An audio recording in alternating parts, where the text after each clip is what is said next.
A learning plaza is a newly designed environment for children to learn in. And what we've done is we've taken the best ideas from commercial design and applied it to the design of a space for children in school. We are moving away very surely from the 30 desks and one teacher's desk scenario. I think gone are the days when, hopefully, when people think that students just learn from the teachers. We want students to learn from each other, from their peers.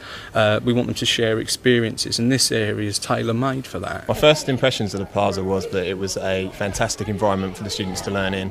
It's one that I hadn't seen before. And I think it provided a fantastic opportunity for myself and for students to interact in an area that perhaps that hasn't been seen anywhere else in the country. We're now looking at ways of making children more comfortable with the way they learn, seeing a point in what they're learning, and trying to make the links between the learning environment and what they're going to achieve outside in the world of work. There's a business intelligence model, which is different from what most schools use, because what we're looking at is how to understand risk on pupils and how to deal with pupils as individuals. This is a more consumer-driven model, where children can own some space within the school, and also they have the opportunity to use that space to talk to their friends, do some work, in fact a variety of things, just as adults have the opportunity within an office environment to both work and socialise.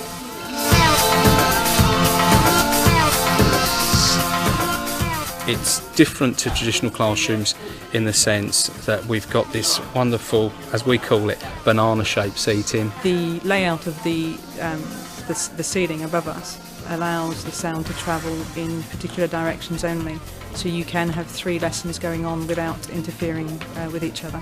We've been interested in the type of furniture we've been able to use, the textures, the fabrics. The classroom has obviously trebled in size.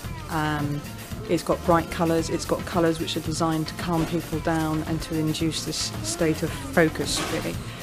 None of the furniture in this room is traditional school furniture. It's all office type furniture, apart possibly from the amphitheatres which were purposely built for this environment. I've taken them out of traditional classroom, I've put them on these seats, I've given them a lecture, I've sent them away to do some research. We've come back, they've been working in different areas on different sections of that focus or that task, and then we come back and talk. It's been really, really good for revision in Year 11 and really, really good at the other end at Year 7. The focus here, remember, is on project-based learning.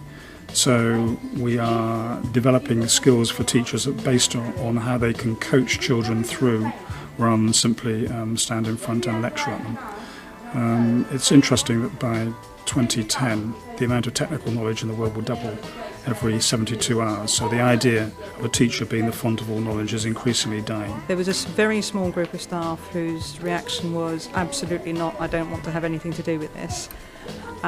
There was another group of staff who really wanted to get in quick and have a go. And then there was a third group of staff who really wanted to have a piece of this action but weren't quite sure how to go about it. So we developed a series of training sessions showing what techniques work in here, and they're not necessarily the same as in traditional classrooms. Standard thinking, of course, says that it's 30 children, 1 classroom and 54 square metres. We think that perception is very outmoded. It's over a century old now, and it has certain negative aspects. You can't have a situation where children are sitting at a desk copying stuff from rote into an exercise book. You need to give them the choice of how they wish to learn or how they wish to do their research. And the teachers see themselves more now as coaches rather than traditional teachers. I think because of the colours and because of the vibrancy of the room, the fact that we've got computers all the way around, the fact that we've got a soundproof room, the fact that the students have actually said sitting on these chairs makes them feel that they have a bit more status than the teacher sort of looking down on them. The students respond really well to it. If you talk to any of my Year 7 students here, they've worked in both the plaza and my classroom, and I know which one they prefer.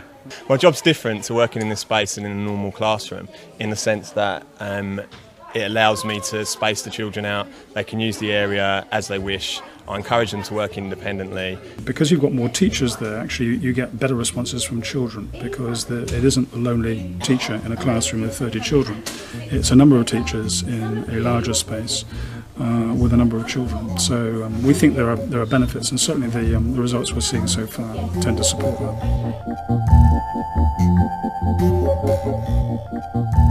In a normal classroom, it's boring because it's always the same. But then this comes along and it's just different. You get to move around a lot more. Yeah. You've got more space to It's do like stuff. 10 times the size. I find it kind of boring in a normal classroom because in the plaza you've got nice comfy seats as well. It's a lot bigger to start off with. It's comfier, it's roomier. The reason we don't be naughty is because we don't want to be banned from the plaza. I think I'd learn more in the plaza because I feel more relaxed and I feel like I can do my work more. You can work independently without anybody disturbing you.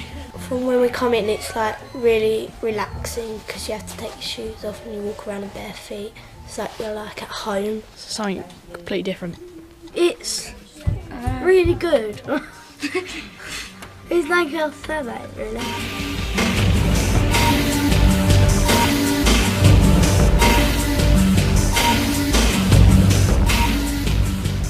Could the money have been spent better elsewhere? Well, on reflection, I would say no. I think this is a wonderful area. You know, we've got all the facilities that we want, everything, you know, at our fingertips in this one area. You know, we're not rushing here or having to move a class to this area to, you know, to watch some media.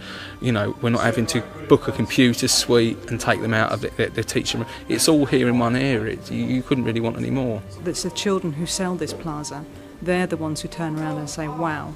We take students traditionally from very sort of deprived areas and deprived backgrounds, and we are a school that has traditionally in the last sort of 3 or 4 years has struggled with results. In 2 years we've gone from 3% to close on 16% 5 A's to C's including Maths and English, and we've gone from 9% to 28% 5 A's to C's in general. Now, I can't say that that's all down to the plaza, but I can say that it's down to changing the way that people teach and changing the way that people learn. I think it had more than an effect on their results. I think the effect will actually be their skills when they leave school. What we're trying to do in the New Line Learning Academy model is to demonstrate transformation to offer a new institutional model in the UK, and the plaza is simply the first step in that process.